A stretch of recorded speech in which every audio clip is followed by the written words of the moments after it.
اب آدمی اپنے ارد گرد دیکھتا ہے تو کچھ ایسے گناہ ہیں جنہیں گناہوں کی جڑ کہا جاتا ہے۔ فرمایا سب سے پہلا گناہ تکبر ہے۔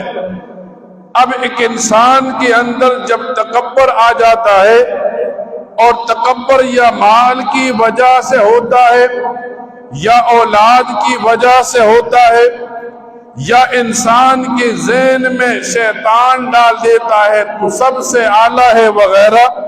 فرمایا جب تکبر انسان کے دل و دماغ میں بیٹھ گیا، یہ سب سے پہلا گناہ ہے جسے انسان گناہ نہیں سمجھتا، حالانکہ شیطان نے تکبر کیا، اور تکبر کی بنیاد پر اللہ تعالی نے فرشتوں سے، جنت سے، آسمان سے نکال دیا۔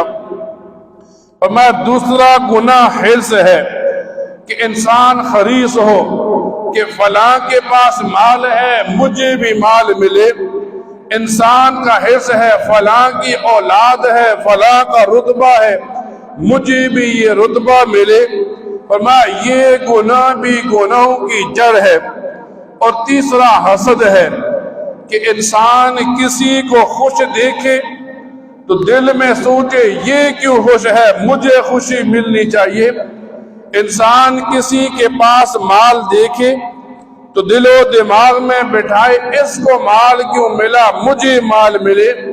فرمایا جب ایک مسلمان میں یہ تین بیماریاں آ جاتی ہیں، پھر وہ مسلمان گناہ کو گناہ نہیں سمجھتا۔ اب جب انسان دنیا میں آیا، گناہ بھی کر رہا ہے، نیکیاں بھی